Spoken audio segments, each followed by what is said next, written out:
Hi, Ellie. Great to have you back on the show. Hi, Andy. Nice to be back. Thanks for having me. It's been a little while, and I want to get a sense check on the market, interest rates, what's happening with values, all of that jazz that we usually catch up on. But for our listener today, what I want to do is also just frame something that I put to you recently. hmm There's no doubt that it's a bit harder at the minute to try and force capital value out through our HMO projects and then recycle it so that we can reinvest that surplus. And what I'm finding is a lot of our community members and my clients are asking more and more so about more complicated projects, bigger projects, projects that naturally carry more risk, but need to be approached in a very different way. So I asked you, if you had an example from a lending perspective as well.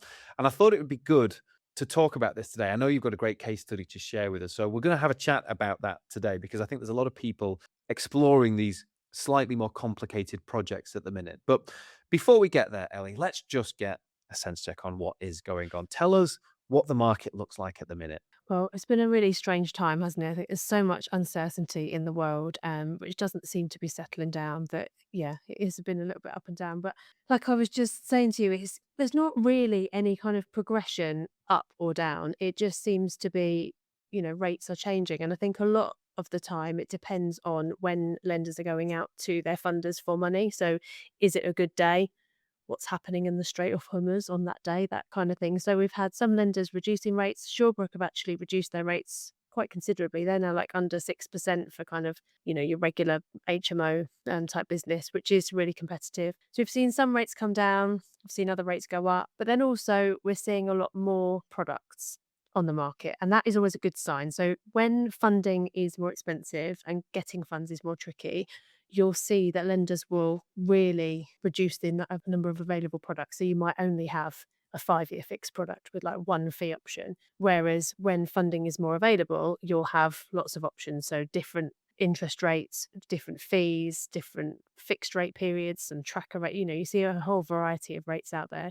And we are seeing all of those come back. So I think the kind of general trend is that things are improving. But within that, you have got a lot of ups and downs. And Fluctuations. it's So, kind yeah, of news dependent fluctuations, quite literally. completely. And it's really frustrating because I'll quote somebody on, Tuesday, and then by the time I get all the documents back from the client later on in that week, like you feel like you need to go and check the market and make sure that everything's okay. And then you put an application in and the client pays for evaluation and you start gathering documents and then other rates change and you think, oh, we could have done that. But yeah, it's a frustrating time. I think it's one of those times where you've just got to just do it. Like you can't and ah. If you want to do something, you've just got to get on with it because you don't really know what direction it's coming is going to end up at. And I think, as you said, there doesn't seem to be a real sort of plan in motion at the minute. We can't No. see, a huge amount of light at the end of this tunnel right now because it's fairly binary. Either there is an issue in the Middle East or there isn't. And at the minute there Mm, still is. There doesn't seem to yeah. be any sort of sensible solution in place for it. So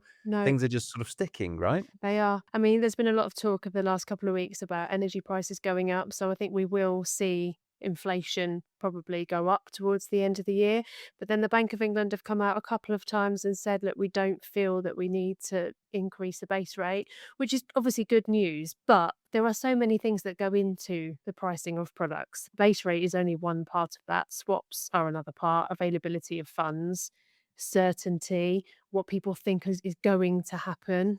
All those things come into it. I mean, gilt prices, for example, have had a big input into where interest rates have gone up because a lot of big investors, like pension funds and the like, have moved money away from more risky areas because of all the things going on in the Middle East and put it into like UK government bonds.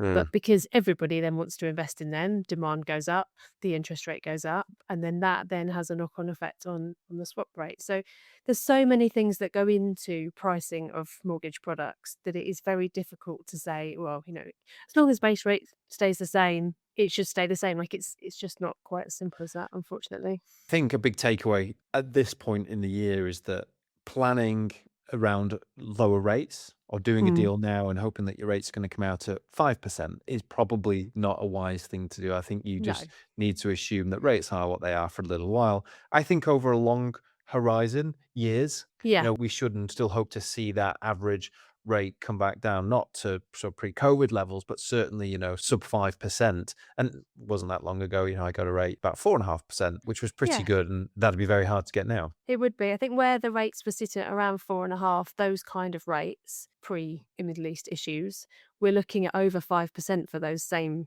Yeah. rates now. Yeah, So which is that's interesting. I think there's so many reasons right now. This is part of the conversation, but you take everything that, you need to think about with as an investor, put that investor cap on. I think everything pushes you and forces you to look more at the kind of the long-term horizon than the short yeah, term. Stack the yeah, numbers, build a spreadsheet, look at what that performance is, today and the day that, you expect to get that refinance. But just remember that that's a snapshot in time. If you absolutely. give yourself permission to project that performance out over 2 years, 3 years, 5 years, 10 years with some sensible assumptions, the performance of your investments will look far, far better. But it is a challenge at the minute. Everyone's getting squeezed, everyone's feeling it. It is a challenge. And I think where a couple of years ago, I had quite a lot of clients that would come to me at the beginning of their property journey and want to start doing flips and things like that to try and build a pot of money up to then start investing into other things. Flips are just such a challenge. Like the property market is really slow. You're not necessarily going to get those top prices that you probably would have got, a year or two ago. There are so many other things going on that I just don't know whether that's something that I'd be comfortable promoting. Like there is a lot of clients that I've seen recently where they have extended their bridge, they've had to accept a lower offer because they just need to get off of that. So where, for example, they were pricing their bridge of being on the bridge for say 6 or 8 months, they're on it for 12 or 14 months, and suddenly that is eating into your profit. If you're accepting an offer that's, I don't know, 5% lower than what you were expecting, again, that's straight off your profit. So you're still putting in the same amount of work. Your build costs are probably a bit higher than they would have been a little while ago. And then you're spending more on interest and not quite getting what you were hoping to out of the end of it. So it is definitely a trickier market to try and make money quickly. Like you say, I think looking at the long term, absolutely. I mean, that demand for rental is not going anywhere. Well, alongside that, and look, HMOs, as far as I'm concerned, should be the bread and butter of Mm, a residential real estate portfolio because the yield is just much, much stronger.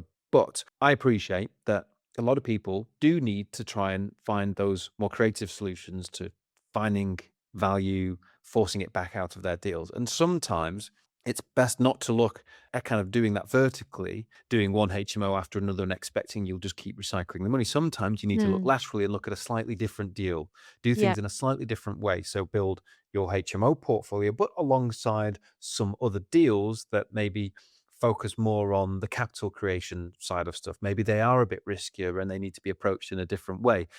Hence why, we're going to have this conversation now. Let's chat about the case study that you've done for a client recently. And I thought that this would be good to discuss on the show because I think discussing it with you brings it to life, I think, for our listeners. This is a project that Mm. you've helped a client do quite recently, and it was an interesting one. So give us a bit of an introduction to the case study, Ellie. What sort of a deal are we looking at here? Okay, so this is a client that we've worked with before. He works in Plymouth, that is his area. He knows it really, really well. He's done other projects previously, sort of smaller HMOs. He's done some refurbishment, refinances. He knows the area really well. He is a builder by trade. So he came to us with a deal which is a commercial unit. So it was like two shops, sort of attached to each other, two shops side by side with office space above both of them. It's a big property. It goes back quite far. You've got this one actually had quite a lot of land behind it, which is why is quite appropriate for the housing because you have got some outside space. And it was in like a square with some shops, but other houses, so sort of mixed use area. And it had planning lapsed for half of the building to be converted into a house. So there was some sort of evidence there to suggest that he could convert these into houses. So his plan was to convert both properties into houses, one 5-bed HMO and one 3-bedroom house next door to each other. So that was his initial plan.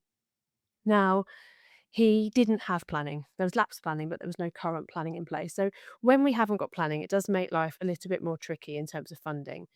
It's not that easy to get a refurbishment bridge when you haven't got planning in place because you generally haven't got a good uplift on the GDV with it in its current condition. So there's not a lot of room, there's not a lot of profit in there for the lender to be able to lend you the money for the works costs as well. Can I just add to that, Ellie, just so our Mm. listeners really understand? So, in essence, while that potential is certainly there, it's Yes. difficult to kind of almost get anyone to commit to it on paper, i.e., a valuer, Yeah. because the planning isn't in situ. Yeah, the valuer can, and we will always get the valuer to give us a commentary on all of the potential solutions that we've got. So, what I'll say to a client is like, right, so what's your ideal solution? So, yes, planning's approved for exactly what you want it to be approved for. What does that look like? And we'll always get a GDV on that basis. And then the lender will never work on what we call hope values. There's no hope involved in lending. So, it's always about what you can definitely do. So where we haven't got planning for the ideal solution, we will always ask for a backup plan. So what we need is something that we can do with vacant commercial. You can normally do something under permitted development. It's not usually what you want to do because you've Mhm. got rules around windows and things like that that can cause a problem. But generally, you can do something. So that's our backup plan. And what's the GDV for that? Now, what he was gonna do as a backup plan is keep the commercial as it is underneath and convert the upstairs into flats, and he can do that under PD. So they were the 2 options that we were looking at. What we decided to do on this one is he actually had the cash to do the works, and the works costs were just over 90,000, so not a huge amount of money. He was doing a lot of it himself. So we decided the easiest thing to do would be to bridge the purchase. So we were able to lend him 75% towards the purchase. So he put in 25% and then he's funded the works costs. Now, with something like that, the lender wants you to have some experience. They want you to have done something previously similar. And then they also need to see that you've got the money to do all of that. So that 90,000 for the works has got to be sat in your bank account ready to go. So you have got to have all your ducks in a row for something like this. So that's where it's worked quite well for him because he's done other things that have kind of built him up to this. So he bought the property for 214,000. So we lent him 75%. He put in just over 50,000, plus stamp duty, plus he's got that 90,000 of costs. And he's converted at the moment, he's done the 5-bedroom HMO, he's done the works for all of that, and he's part the way through the 3-bedroom HMO. He is having a bit of a problem, as these things normally normally happen. Planning's been quite back and forth for the house. There's been some things that they want to do that he's not happy with, so it's been a bit of back and forth. But the beauty of this project is that the uplift in value is quite significant. So what we've been able to do is now the 5-bedroom HMO is finished. We're now refinancing that. We will split the title. We'll put that into a new limited company. It's part of a group structure, so there's no stamp duty to pay. And then that will pay off his bridge, pay all of his money back. It means he's got the other property unencumbered to worry about the issues that he's got. And then once he's finished that, he'd either sell it or refinance it. I love these kind of deals for a few reasons. First of Mm. all, from a planning perspective, doesn't have planning, but it's got lapse planning. So the planning Mm. risk is naturally just much, much lower. Doesn't mean you shouldn't pay attention to any changes in policy, still get the right advice from your planning consultant, make sure that you've checked in exactly, where it is in terms of today's planning requirements. But it does significantly reduce the It planning does, yeah. risk. Yeah. So that's the first thing for me. The second thing is there's an element of phasing here, which Mm. I think is always such a good way to look at deals. It's not necessarily always the best way or even the most profitable way to do deals. But again, just in terms of risk reduction, lets you get on with a part of the scheme, get moving, Yeah. keep people busy, put some funds to use.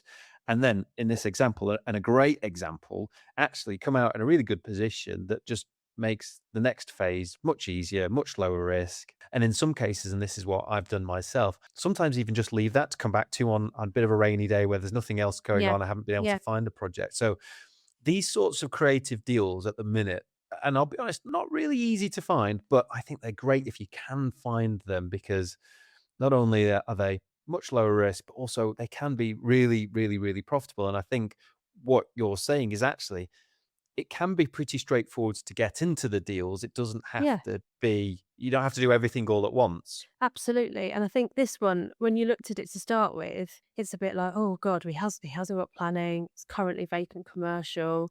There's a lot of potential things there that could be a problem, but actually, like you say, if you break it down, the lapse planning is a big tick. Having a good backup plan so that if you don't get the planning for what you want, you have Yeah, still got with something PD. which still with PD, which still makes sense and is still profitable. But this is where I see people making money is the quirky things of Mm. there's a slight planning problem, there's a tenant in there that's a problem, because they're the types of properties that most people will be put off by. And that's when you've got less competition and you're able to buy something, really quite cheap. 214,000 for, I can't remember how big it is, but it's a huge building. I mean, a 5-bedroom HMO and a 3-bedroom house, and he hasn't added any square footage to that. That is just as it is. Um, it's a huge amount of property for the price. So yeah, so he's spent the 214 plus the 94 plus for the works, plus obviously finance costs, stamp duty, legals. And then just on the HMO, that's been valued at 600,000. So we're able to refinance at 75% of that. He's pulling out 450. So he's got all of his money back out plus, over 100,000 by the time he's paid all of his costs off. That's a fantastic Isn't deal. it? And he's got the unencumbered property. Yeah, that and the cash flow from the HMO coming in. You and our listeners know I develop a lot of flats with my business partners as well, and there's a lot of commercial gain to be sort of exercised and crystallized in those sorts of schemes. But when Mm, you're holding stuff at the end, the challenge is always that the rent's just not very good, especially in yeah. today's market. Unfortunately, it is hard to find big buildings that you can convert into HMOs, on the sort of 10, 20,000 square foot basis. But these sorts of deals, when you can turn low value commercial space into high value residential space and Mm, really sort of maximize the output with a HMO. I just think that they are the best possible deals. And like you said, combining that then with these other tactful elements. Let's talk for a second then about some other ingredients that you need for these sorts of deals, mm. though, because I don't think that it is as straightforward as sort of just seeing something like this on the street and being able to make it work. There are a few people I think that you kind of need around you Yeah, to help make absolutely. this happen. Did your Yeah, client have those people around him? absolutely, he did, and I think this is a really good example actually of, like, building on what you do, like choosing a strategy, choosing a location, doing it well, because you build up that team around you by doing multiple deals in a particular location and the same types of property. And I've had a few conversations over the last couple of weeks with clients that have come to me, and they're really just picking out strategies. I wouldn't say out of thin air because I think there is more to it than that. But just I don't know what to do. Do I go to this location or that location? Do I do HMOs? Do I do commercial to resi? Do I do flips? What do I do? And I think it's really important that as an investor you pick your strategy and you stick Mm, to it and you mm, do it well, because by doing that you will build that team around you and you will know the area, the valuer, the rent, the type of tenant that you've got. You'll know all that inside out. So it reduces your risk around so many other things that you can then afford to take a risk on planning, for example, because everything else sits really nicely. So for this client, he has already purchased a number of smaller properties. So they do him and his business partner. This one he's done on his own, but he does some other things with somebody else. But they tend to pick properties that have planning problems or tenant problems or something sort of sitting in the background. So the actual work that needs to be done to the property is minimal, but there is something else causing a bit of a problem. So mm. through doing that, they have got a good relationship with the planning department in Plymouth. They know the valuer. There's not many valuers in that neck of the woods, so they do tend to end up with the same valuer most of the time, which is quite handy. Built a really good relationship with him. Obviously, they've got us on board. We know what they do. They know how we work. That all worked really, really well. Yeah, licensing team. There are architects as well, and Yeah. the kind of the magic of being able to get these people to all work together to help you deliver a scheme is Mm, is so overlooked in my opinion. A lot of people know that they need an architect and know that they're going to need a solicitor, but actually, it's really making sure that the people that understanding how to split titles and leases, and making sure you do Mm. it in the right way, and the sequencing of all of that events, and Yeah. fitting that with exactly what the lender wants, because some lenders want it in a slightly different way to others, freeholds and leaseholds, Yeah. and Yeah. And who owns what and how it's split and all the rest of it. Yeah, it's really important that you have, a good team around you that you can just Mm, pick up the phone because you go back to them again and again. You build a relationship with them. Like I'm obviously prepared to put in the time with my existing clients to go through things that may or may not go anywhere, but mm. that's sort of how it works. And the same with his solicitor. She's brilliant. We've recommended her to loads of other clients now. She is excellent. But you can call her up and talk her through a scenario, and she'll be able to give you her advice on Mm. how that works. So, yeah, having that around you is really important. Having the experience, as I mentioned earlier, like the lender will want you to have carried out a similar project previously to do something like this. With when you're looking at what we call heavy refurbishment projects, or anything generally that needs planning falls into a heavy refurb, there's two different ways that you can fund it. Now, if the lender is funding the works for you, so a refurbishment bridge, we can be a lot more flexible on your experience because we've got an asset manager involved. We will be much more, well, the lender will be much more heavily involved in terms of the schedule of works, the plans, your architect, your builder. They will meet the asset manager. Like there's just more checks that go on with that. Can I just clarify? Are you talking about like a monitoring surveyor, or Yes. somebody in that Yeah. role there? Yeah. Yeah. So Okay. either an asset manager or monitoring surveyor, depending on the extent of the works. Okay. But that's like an extra person, an extra professional that is involved with the refurbishment that you're doing. So the risk is lower because it is being monitored more heavily. So we can rely a bit more on your contractor's experience. We can be a little bit more flexible with your experience. If you are funding the works yourself and it's just a bridge for the purchase, the lender generally is a bit more stringent on the experience because you're kind of been left to your own devices. So they want to make sure that you're going to be able to do it, finish it. If anything goes wrong, you've got some experience to go and find a new contractor, all those things in place. So you do need to have a bit more experience if you want to do something like this. Yeah, I think that makes Mm. sense. A question for me then, Ellie. In this example, if hypothetically this investor didn't have that cash themselves in their own bank Mhm. account, but was able to borrow it from a friend or a family member or a private investor, Yeah. could it have still been pieced together in the same Yeah, way? yeah, absolutely. That would have worked. Absolutely no problem. The thing with private investors, I think there's a couple of things to look at. One is have we got the right people on the application? Like the people with the money, with the experience, are they the ones that are on the application, signing the personal guarantees? So we're tying them down. So if you've got someone who's got no experience and they're putting in no money, then It's a red it's flag it's a for red flag. everybody. But in this example, you've got to have a bit of experience. So if you've Yeah. got the experience that you're bringing to the table, you absolutely don't need to be bringing the money to the table as well. So that's the first thing to look at. And the second thing is, have we got a really clear exit route of how we're repaying that investor? In this example, there's loads of profit. So we're absolutely comfortable. He needed, give or take, 100,000 for the works costs. He could have easily borrowed that because we've got plenty of money on the refinance to be able to repay that investor. So yeah, Mm. that would be no problem at all. That would be another way to do it. I think something that strikes me from this deal as well is that, and you've said it a few times, it clearly does need experience, but it's not a huge step in experience. And I No, guess no. thinking about the position a lot of our community members are in, they perhaps want to get their first or second project underway, and what they would Mm, really like to do. And I think most of us, we would like to do this deal every time, wouldn't we? Of course. of Why wouldn't course, we? yeah, Lots yeah. of capital uplift, great cash flow at the end, all our money back out. But it's hard to find them, and it's hard to piece it all together without that experience. And what I found, and I've talked about this on the show a lot, more so in the last sort of 18 months, as it has become harder to kind of force money back out through deals. People procrastinating and almost stagnating on that first deal because they can't see a solution to getting enough money back out to do the Mm, next deal. yeah, And what I keep trying to tell people is, look, it's far more important that A, you just get some good cash flow from a good asset. So yeah, focus on your cash yield. And two, you just get that experience under your belt. You get it right. You don't yeah, get it wrong.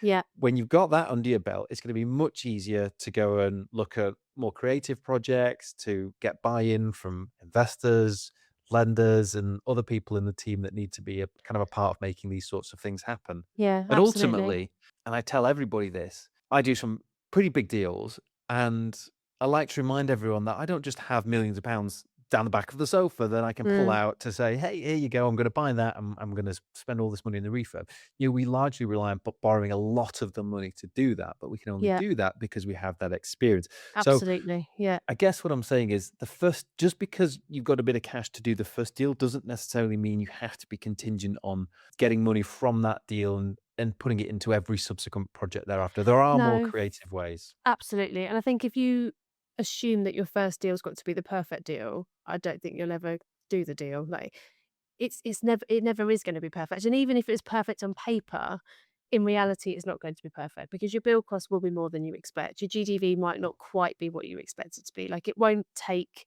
the exact amount of time that you've allocated for the build and the refinance and getting a tenancy. Like nothing goes perfectly to plan. But like you say, unless you do your first deal, there's never going to be a second. And I think the second one is usually a better in terms of you're more experienced, you understand, particularly if you're looking at like repeating roughly what you're looking to do. You know the area, you know your GDV. Hopefully, you've got a good builder and you can use them again. Like all those other things kind of fall into place. So you are able to take a bit more of a risk on something. You could do a 7 bedroom or an 8 bedroom HMO instead of a six and not have the planning for that to start with. True. You've taken that little bit of extra risk.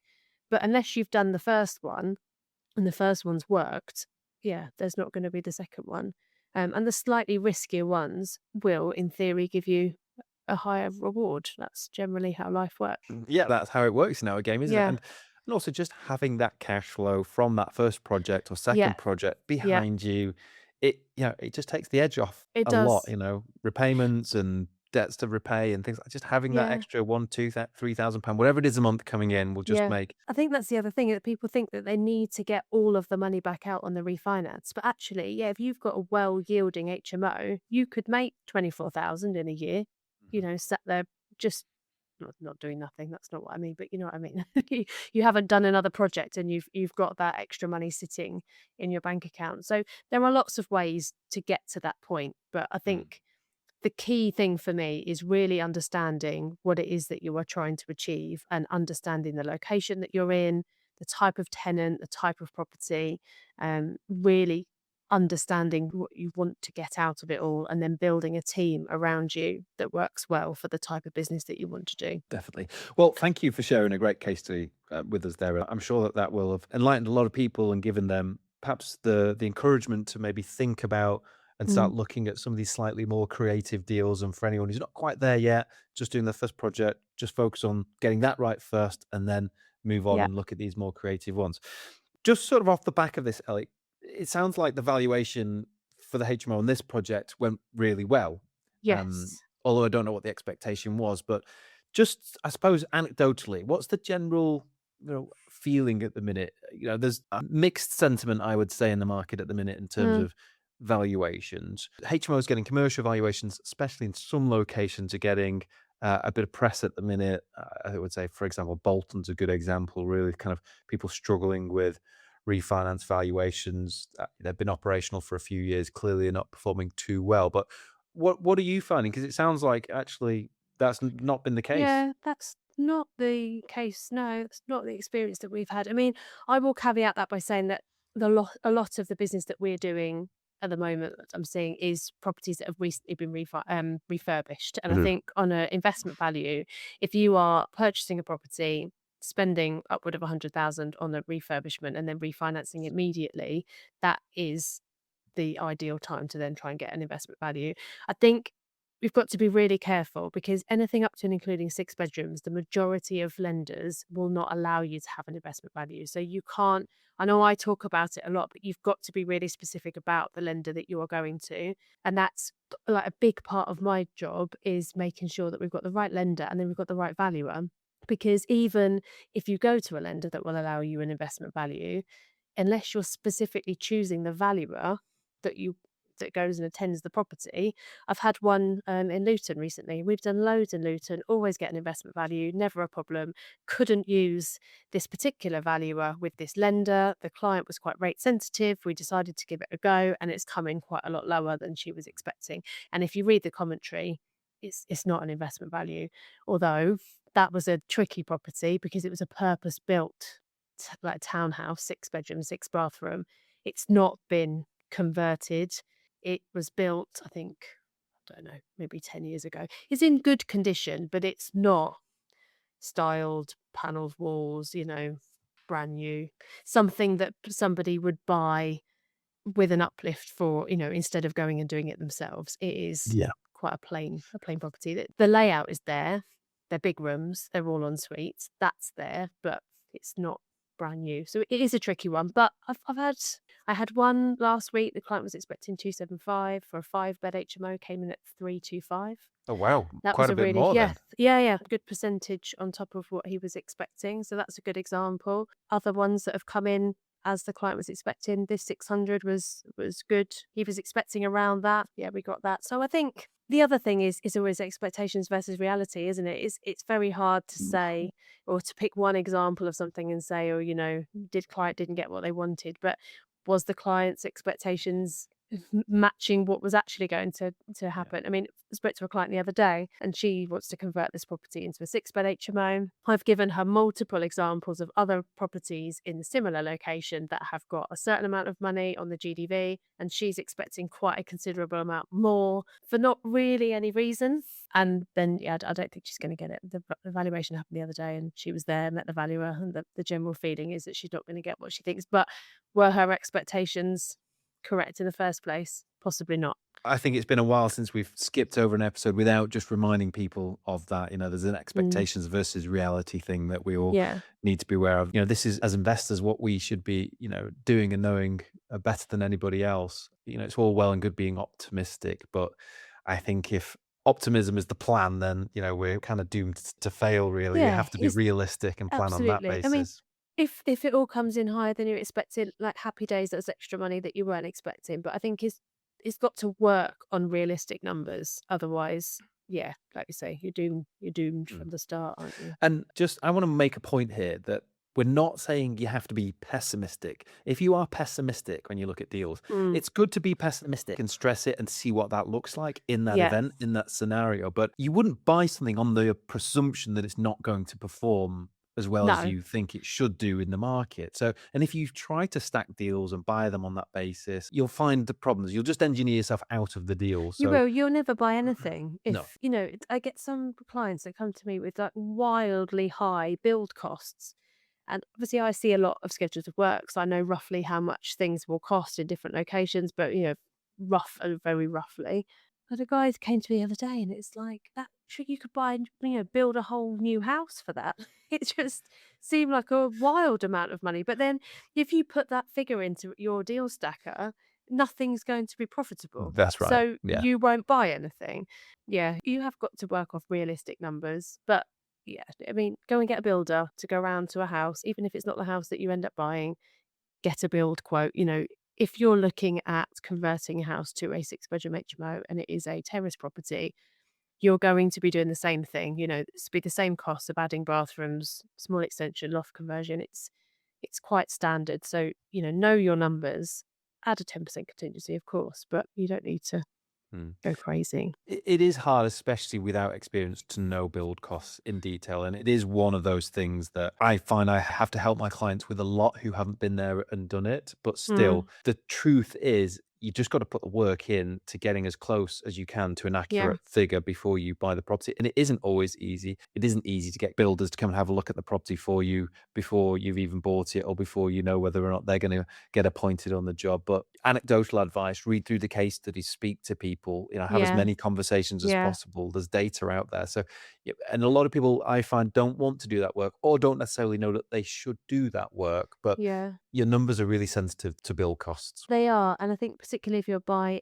using refurbishment bridging, because the lender will lend you 70% of your GDV. So the GDV number is key, but also that 70% is made up of your build costs, your contingency, fees, interest, and then whatever is left is your day one loan. So if you're overestimating your bill costs or underestimating, your day one loan will be very inaccurate. So Mm, how do you then know whether you can afford to do it or not if mm, the other pieces of the information aren't there? I mean, generally, I find that people do come to me with a build quote when they need to. And particularly if you're looking at refurbishment bridging, the lender will want your build quote. mm. So it's all got to be in place before completion. Well, that's a good piece of information to know as well, because I Mm. think a lot of people do still underestimate how important that Mm. piece is. They just want to make their best guess and hope that nobody really asks too many questions, but clearly, actually, They that's absolutely not do. gonna that's not gonna fly. Ellie, I think this has been a really useful conversation, really interesting conversation. I think we might have to, when all of this deal completes, see if you can introduce us to your client, because this sounds like an incredible case study Yeah. that we would love to feature at some point. But thanks Yeah, for yeah. sharing it, because I think it does sort of give us and our listeners that insight into these slightly more creative projects. I think, it's great to know that they are there, that they can be done. It doesn't have to be too complicated. There are a few steps and some other considerations, but I think it is a great thing, especially with the market the way it is at the minute, to be thinking about alongside cookie cutter type of Mm. HMO projects that perhaps just aren't able to recycle as much cash out right now Absolutely. as they used to be able to, or we would hope that they could. Yeah. Um, as always, guys, if you are looking for lending, whether to buy something new or to refinance something, make sure you go and speak to Ellie if it's to do with specialist lending, if it's HMO or a commercial project, something more complicated. Please go and speak to Ellie. There's so much nuance to this stuff that if you don't know, it's going to be very difficult to get the right sort of lending in the Yeah. terms that you want and need. Ellie will listen to you and put you in front of the right lender. That's basically what you do, Ellie. You're a You can matchmaker. I am a matchmaker. But come and talk to me as early as you like. Don't ever think, "Oh, I'm not quite there yet," because I think if you can find out what you're able to do, you might be able to do more than you thought. You might be able to borrow more than you thought, or you might be able to achieve more than you thought in terms of, like, the scale of the project. So come and have a chat with me, and we can talk it through. Yeah, don't ever feel like you're wasting my time or you're not there yet. It's absolutely not a problem. I Thanks, Ellie. enjoy those initial calls. We've actually made that even easier, We easier than ever have. for our community members, because if you head Yes. to the hmoroadmap.co.uk/the services page for Ellie, so our financial services, mortgages, you can actually book straight into Ellie's calendar now. You can just book a slot into Ellie's calendar and you can just have a Yep, chat about your project, which is great. absolutely. Super simple. Brilliant.